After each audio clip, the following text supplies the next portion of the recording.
itu yang saya gregetan adalah momen ini nggak bisa nunggu 2024. Yeah. Momen ini now. Ambil momen, cok gitu ya kalau bahasa Jawa. Inilah Endgame. Sekarang kan, atau akhir-akhir ini kan, yang rame ini kan decoupling kan, antara Tiongkok dengan Amerika. Ya. Beberapa waktu yang lalu, Konsulat Jenderal Tiongkok di Houston ditutup, ya kan? Hari ini harus keluar. Iya. Nah, ini dampaknya Indonesia gimana nih? Riak-riak antara Amerika dengan Tiongkok. Nggak pernah ada masa seperti masa ini terjadi di Indonesia. Kedua kalinya ini ya. Karena sejarah repeat. Dan ini pengulangan lagi. Karena itu gua kadang-kadang suka gregetan sama pemerintah sekarang yang momennya semua sudah tersedia. Satu ya, momen satu. Dua, raksasa lagi perang. Momen dua, COVID. Efek COVID di seluruh dunia adalah deglobalisasi. Every country for their own.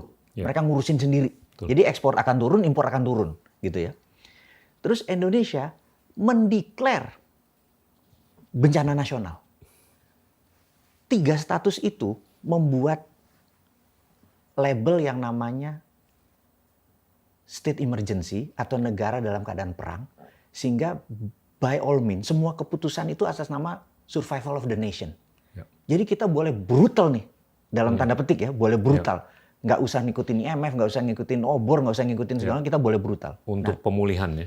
Untuk mending pemulihan, untuk jadi number one. Ya, setuju. Jadi saat Amerika di tahun 45 adalah mendekolonialisasi. Jadi kan dulu Eropa, dia ingin memotong kaki Eropa. Jadi dalam sejarah, Amerika tuh diundang masuk ke Perang Dunia Pertama tuh dari tahun 36, 37, 38, 39 diminta terus. Amerika tuh cuma oh iya siap, tapi nggak masuk. 42 dia bener-bener baru masuk, bener-bener. Tapi sampai hari H dia nggak bener-bener nyerang, sampai dikumpulin lah kota 1 jam dari Boston yang namanya Bretton Woods, yang dia dikumpulin adalah gini, kalimat Amerika adalah sebentar lagi kan kita akan menang perang. Jawaban orang Eropa adalah yes, negara Eropa. Kita nggak mau ada perang dunia ketiga kan? Setuju. Selesai Untuk kolonialisme. itu ada 3 hal yang harus kita lakukan. Nomor 1, kita harus punya world currency. Setuju? Setuju. World currency-nya adalah dolar. Prancis keluar. Marah. Tapi seminggu kemudian begitu dibom, balik dia tanda tangan. Nomor 2, bikin namanya IMF, International Monetary Fund. Yang ketiga adalah bikin World Bank. Kenapa kantor pusatnya di Washington? Nggak di London, nggak di New York. Dan IMF itu kurang ajarnya Amerika. Untuk mendapatkan resolusi IMF itu harus persetujuan 75% suara. Suaranya Amerika 26%. Jadi kalau Amerika nggak pernah setuju, suaranya 74. Jadi siapa yang milik IMF? Ya itu. Jadi ini how the world work. Bagaimana cara dunia bekerja? We should understand that. Nah, karena nanti menjawab pertanyaan tadi. Jadi negara dihubungin nih ke dekolonialisasi. Sekarang ini adalah masa seperti Amerika lakukan. Dia ingin mematahkan. Jadi begitu udah selesai, satu lagi. Begitu udah ditandatangani, Amerika tidak serta-merta perang. Dia melakukan namanya Operation Paperclips. Ada bukunya.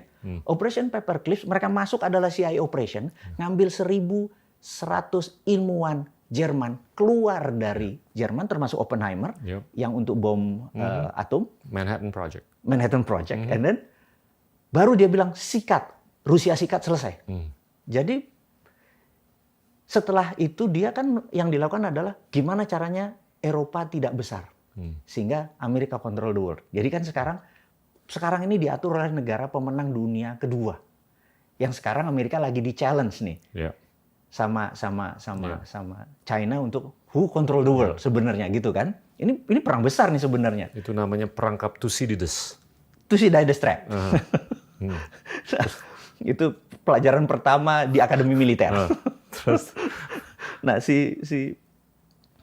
yang Amerika sekarang lakukan persis seperti tahun 45. Di mana waktu itu seluruh negara ada global theater. yang membuat 100 negara hadir. Ada India merdeka, Indonesia merdeka, Pakistan, itu segala merdeka. Sekarang ini kan udah 70 negara diikat oleh obor. One Belt, One Road. All go to China, gitu ya. Amerika mau melakukan putus itu lagi supaya di bawah Amerika, harusnya. Tapi ini adalah moment of greatness untuk kita better dari mereka dan better dari keduanya. Kita ambil momennya itu, gitu. Itu yang saya gregetan adalah momen ini nggak bisa nunggu 2024. Momen ini now. Karena begitu November nanti Trump menang atau kalah, dunia berbeda lagi nih, game changing. Sekarang ini harus putuskan. Makanya saya bilang, saya suka teriak-teriak di sosmed, di YouTube. Itu hanya bilang, ambil momen, cok, gitu ya kalau bahasa TikTok.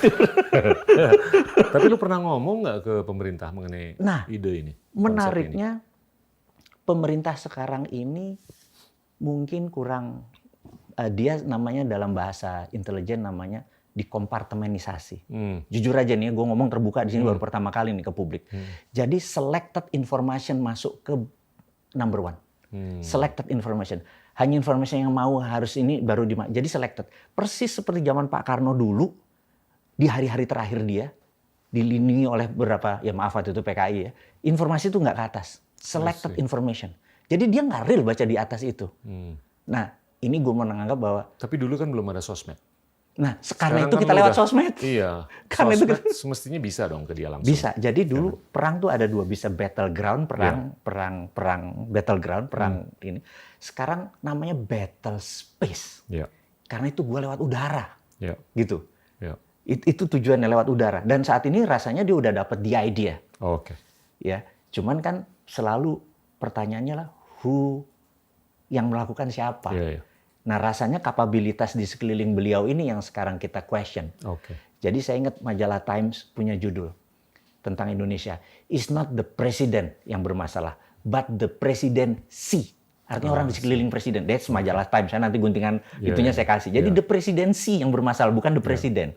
Gitu. Gue selalu berharap dia tuh adalah bukan hanya kepala pemerintahan, tapi kepala negara. Iya kan? Jadi beda nih. Gue coba di-explain. Dia harus berjiwa besar. Ini nyambung ke omongan lo. Ini kan anggaplah ini adalah perang. Iya kan? Virus menyerang kita secara non-diskriminatif. Terlepas dari konspirasi atau tidak, ini perang. This is the invisible weapon. Betul. Yang kita nggak tahu datang dari mana, kapan. Problemnya adalah ini adalah resiko informasi. Ini bukan resiko medis. Resiko informasi itu adalah gue nggak punya informasi apakah lo udah tertular apa enggak. Gue nggak punya informasi apakah orang di sebelah lo tertular apa enggak. Ya kan, apakah gue bakal ketularan apa enggak. Nah itu kalau menurut gue sangat fundamental. It's an information war. Siapapun yang bisa memitigasi resiko informasi ini, dia akan menang. Dia akan menang. Nah kalau dia itu sebagai kepala negara, dia bisa menyinarkan, ya kan, informasi ini atau memitigasi risiko informasi, ya kan, bukan hanya terpelihara, bukan hanya pulih situasi kita, tapi gue setuju sama lo, aspirasi kita adalah untuk unggul. Nah ini gue mau tarik lagi nih ke depan. Kalau gue lihat nilai kita di PISA, ukuran pendidikan, ya kan, masih agak-agak kurang berkenan. Terus produktivitas kita masih kurang berkenan. Dibanding negara-negara ASEAN dulu deh. Singapura produktivitas marginalnya $140.000 per orang per tahun. Kita cuma 24.000. Tapi penggelontoran dana mereka untuk pemulihan 20% dari PDB, kita so far hanya 2,5%. Insya Allah bisa ke 4-5%. Tapi ini jauh di bawah 20% dari PDB kan. Jadi mereka mungkin udah mikir bukan hanya untuk bisa sembuh, tapi untuk bisa lari. Agree. Ya kan? And this is a freaking marathon. Ya kan? Dan kita hanya mau berlomba untuk 100 meter apa 42 kilo. Iya, betul. Iya kan? Betul. Kalau mereka gue rasa udah mikir gimana mereka bisa menang. Gimana mereka tinggal di Mars. Iya. Ya, nggak sejauh itulah. Gue nggak sesophisticated itu. Tapi kalau menurut gue harus loh. Pemikiran seperti itu. Dan gue melihat semakin lama ini semakin tinggi risiko impairment permanen.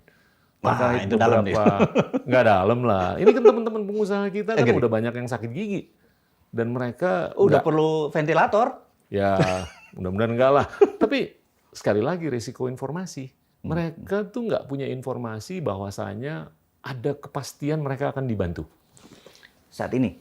Iyalah, banyak Begini. orang. Ini Nggak kalau usah mereka. light at the end of the tunnelnya Iya. nggak ada light dan di tunnelnya. UMKM. Oke. Iya kan, yang semestinya dibantu, realisasinya masih kurang berkenan. Iya kan? Ini gimana supaya penyiraman ke bawahnya ini, trickle ke bawahnya ini cepat, tepat, dan terpadu. Ubah gini. Mungkin kalau boleh dibilang color of cara gua misalnya bernegara, gua ini Republikan banget. Siap. Republikan itu negara swasta, Ya. heavy on private. Hmm. Kalau Demokrat itu heavy on government. Ya. Nah, saat ini negaranya Indonesia itu pilihannya adalah heavy on government. Ya. Apa-apa government, BUMN dan lain sebagainya. Gua anti Gua BUMN. agak-agak di kiri, by the way. Nggak apa-apa. Just so you know. Tapi udah semakin ke sentral sekarang. Kalau lu agak-agak di kanan. Ini kanan luar malah kita. Kalau gue Keynesian. Ya. Nah, jadi pemilihannya sekarang dulu kalau piramida ekonominya begini, begitu ini mundur dulu ya zaman yang BUMN sebelum ini, Siap.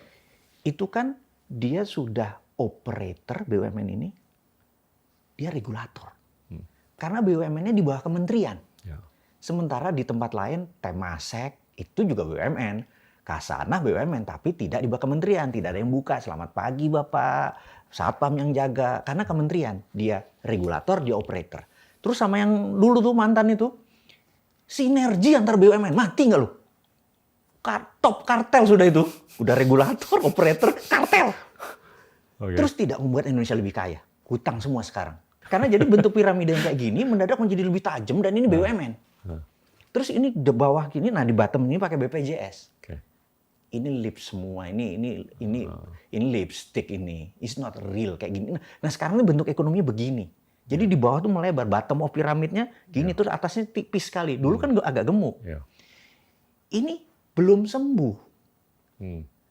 Jadi mau di mana yang mau dibantu? Trickle down-nya belum sembuh. Kan harusnya ini yang kita angkat kan. Okay. Ini nggak usah diturunin, ini yang kita angkat. Nggak ada gejala dibantu bottom of piramidnya. Jadi sekarang ini bukan masalah sosialis kapitalis. Oke, tapi korelasinya apa antara itu dengan kepentingan lu untuk memilah antara regulator dari operator? Kalau gua jadi presiden, maka gua akan misahkan BUMN tidak di bawah kementerian lagi. Dia ya tidak bawah kementerian. Jadi dia dan lu yakin itu bakal menjawab kepentingan kita untuk mengangkat bottom of the pyramid? Karena dia tidak regulator lagi. Jadi kita bayangin misalnya untuk membuat makan jamu tersebut bahan bakunya ada ginkgo biloba dari Korea.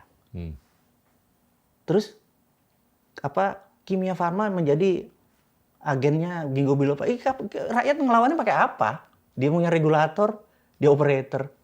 Di mana free fight-nya di mana? Level playing field-nya beda. Ini main badminton tuh main bola. Bagi saya nggak fair. Jadi lepas sebagai regulatornya di bawah menteri terkait. Jadi kalau Pertamina ya di bawah ESDM gitu loh. Menteri ini di bawah menteri terkait. Dan itu langsung sering. Dan yang kedua adalah bagi gua kalau ini bicara BUMN kalau untuk menolong ini adalah dulu pesawat cuma satu, Garuda saja. Kemudian jadi 6. Dulu Telkom hanya satu, Telkom saja. Kemudian ada operatornya ada 6 gitu. Kenapa nggak Pertamina digituin juga? Kenapa nggak PLN digitukan juga?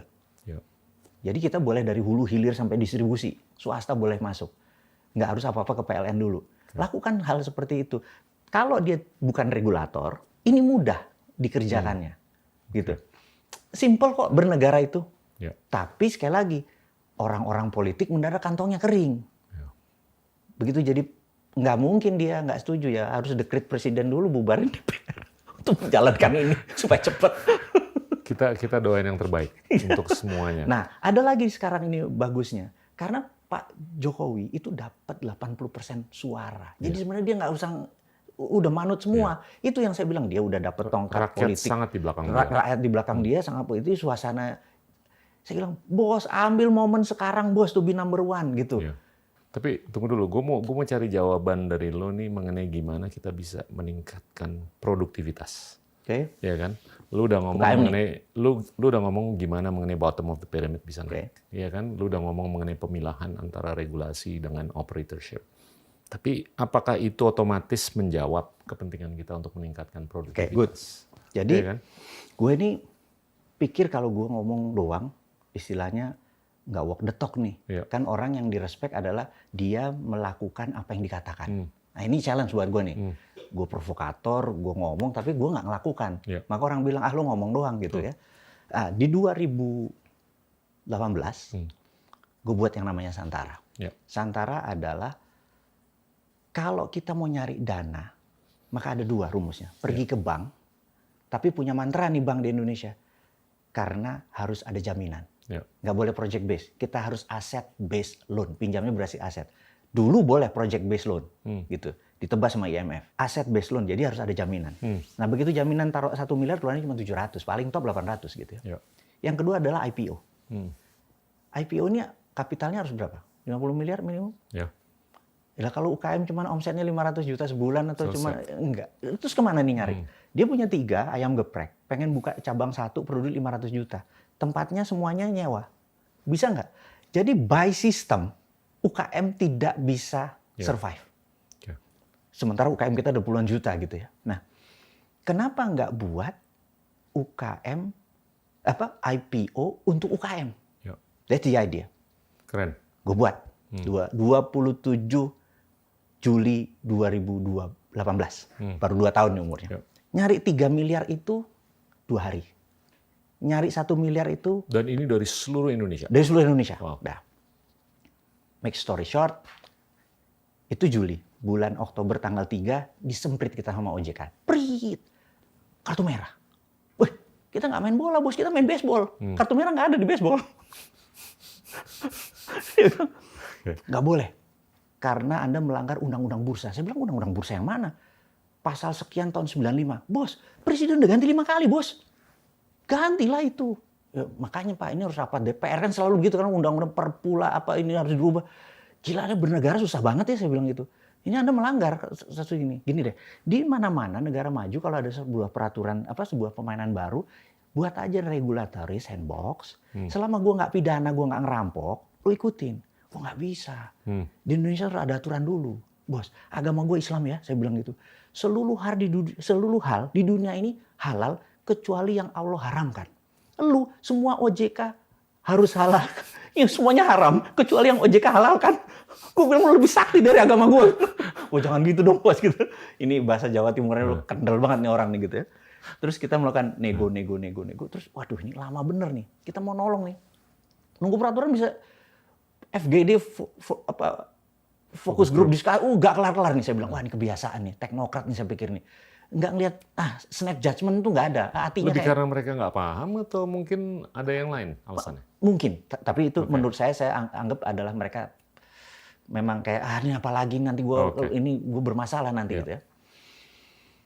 Saya bilang sahabat saya Pak Dahlan Iskan, saya bilang Pak izin Pak, Bapak punya kekuatan udara nih kenceng Pak, boleh nggak saya dipromosin sama Pak Dahlan? Pak Dahlan bilang Anda udah berapa yang listing? 9. Waduh, kalau 100 udah ketemu model bisnis udah proven, kalau masih 9 atau gini deh, kan dia apa-apa Cina kan, artinya merek Cina soalnya.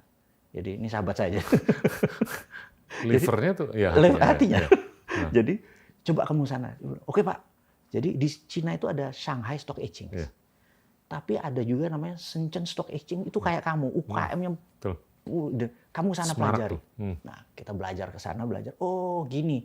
Nah, dapat saya thank sekali sama Pak Dahlan ini karena kita ngelihat the other flip of coin.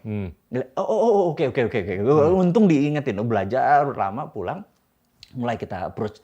Oh, lebih ini. Tapi kan nggak selesai. Terus Pak Dahlan bilang, "Kamu ke Pak Imawan deh." Pak Imawan tuh itunya jawab. Dia bilang, "Pak, ngapunten, Pak. Pak Imawan, saya dapat pesan Pak Dahlan, gimana caranya saya bisa maju?" Gini. Dulu JTV itu TV lokal mau buat nggak boleh karena TV harus nasional. Terus dia melakukan namanya menggugat negara, perbuatan melanggar hukum yang dilakukan oleh negara, digugat menang. Jadi sampean gugat aja negara mas, mati gue bilang gitu. Gue bilang dasar gugat negaranya apa, bener nggak? ngomong sana, Hidup ngomong lu sini. tuh banyak banget kontroversinya. Iya gitu kan, kendel bahasa Jawa ngotot tuh. Gimana gue cara norong ini UKM ini? Akhirnya gue datang ke ada satu ulama ustadz besar nih bilang, ini nanti jual beli itu bagi hasil ya, bagi hasil, nggak ada bunga, enggak. Oh itu bebas riba. Oke. Kan kalau kita main bursa kan jual beli bagi hasil kan, oke. Gini, saya dapat ide, saya nuntut OJK perbuatan yang melanggar hukum dilakukan negara karena melanggar hak konstitusi saya untuk bebas riba. Wes. Saya bilang, benar kan? Melanggar hak konstitusi saya untuk bebas riba. Begitu kita mau keluar suratnya, OJK-nya keluar. Pak, ini Pak. Jadi sekarang darling kita OJK nih. Karena OJK lihat kita memang grow, tumbuh. Nah, alhamdulillahnya saat ini kita sudah ada hampir 190.000 investor receh. Jadi investor tuh kita tanya mau invest 10 juta ke bawah, 10 juta sampai 50 juta atau 50 juta ke atas. Ternyata 70% menyatakan antara 10 sampai 50 juta. Jadi saat ini ada 4,5 triliun di Santara. Wow. Jadi kita problemnya Dalam adalah 2 tahun aja udah begitu. udah gitu. Nah, yang jadi problem adalah kita nyari UKM unggulan ini. Jadi saat ini melalui ini kita bilang, ayo yang unggulan sini deh. Ya. Bener nggak? Apa filosofi kopi kita sikat, ayo gitu. karena kita tahu ini bisa grow. 10 duitnya gede gitu ya. Nah, Yang aktif berapa partisipannya sekarang? oh itu aktif semua. Karena kan di apps. Jadi kita bisa masuk ke apps, kita tanya mereka mau beli nggak? Karena itu rekor kita tuh 7 miliar 7 menit. Baru listing jek gone. Ada yang pesan 5 juta, 50 juta segala gone gitu ya. Yang paling kecil berapa? 900 juta. Oke. Mencari 900 juta. Oke. Jadi, nah kita akhirnya sekarang waktu itu ada lagi teman-teman di Bursa Efek Indonesia bilang, lu gimana cara untuk ini kan perlu Arthur Andersen, perlu PwC, PricewaterhouseCoopers untuk menganalisa gini. Saya bilang, bos, nggak mungkin kita pakai teknologi ala Amerika. Lu apa-apa Amerika sih? Ini kita biasa kan harus nakal sedikit. Kalau Gudeg Ujung umur 36 tahun, punya 9 cabang, pengen buka 2 cabang, tapi perlu 3 miliar. Apa kira-kira Arthur Andersen kenal sama Gudeg Ujung? Saya bilang gitu. Jadi yang kenal itu adalah pelanggannya. Karena itu kita punya pre-listing. Pagernya apa? Nah, kita punya pre-listing. Jadi gini, Santara itu bukan juri, kita penghulu. Bukan juri, bukan hakim, bukan judge. Kita bukan penuntut. Kalau ke C, IDX, itu dia jadi juri, dia jadi hakim, capek bos hidup kayak gitu. Ini yang nikah kan antara investor sama UKM. Udah diseleksi sendiri sama mereka. Jadi, Dan platform ini lu nggak ada recourse sama sekali ya? Recourse-nya antara mereka berdua? yes, jadi kita penghulu adalah, ini jawab kabul nih ya, paling gue baca taktik talak, kalau ini cerai gitu kan, udah biasa ya teman-temannya gimana, lupa ya taktik talak, itu nasihat perkawinan, cuman itu toh. Jadi, shit happen yang mereka yang nanggung. Kalau mereka cerai, penghulunya nggak ada akuntabilitas kan? Sama dengan lo. Karena itu mereka harus ketat sekali. Tapi pengalamannya adalah, percaya, 90% yang beli pelanggannya. Wow. Itu fakta, gitu. 90% yang beli pelanggannya. Dan jadi nanti ada yang melenceng nggak? So far sudah 2 tahun, alhamdulillah dividen setahun 2 kali semua dikasih. Dan dividennya 17%, 6 bulan. Wow. Chief, deposito cuma 6-7%. Iya. Ini naruh 6 bulan sekali ngasih 11%. Bagi UKM kecil segitu, marginnya UKM Tapi tuh masih kalah sih sama pergerakan sahamnya Amazon sama Tesla. One day. Ini gue mau ngomong teknologi nih, Amano, karena lu suka digitalisasi. Yes, kan? agree. Kalau kita lihat market cap-nya Fiat dibanding market cap-nya Tesla, per mobil terjual, Fiat tuh cuma $4.000 per mobil terjual. Gede Tesla jauh. Tesla, as of last week, $860.000 per market cap per mobil. Fiat cuma $4.000. Iya, agree. Dua-duanya mobil. Dan 70%. Bedanya cuma satunya dengan baterai, yang satunya dengan bensin. 70% baterai itu harganya. Iya kan? Kalau menurut gue ini bukan karena baterainya. Karena? Ini karena narasinya. Oke. Iya kan? Balik ke narasi lagi nih. Oke. Inilah Endgame. Di episode Endgame berikutnya. 2 juta. Jadi mereka pensiun dapat 30 juta misalnya, 5 juta taruh di sini 5 juta. Itu ternyata dividen yang didapat dari UKM sudah bagus. Oke. Nah, yang kita harap ada dua saat ini. Mau nolong pemerintahan ya,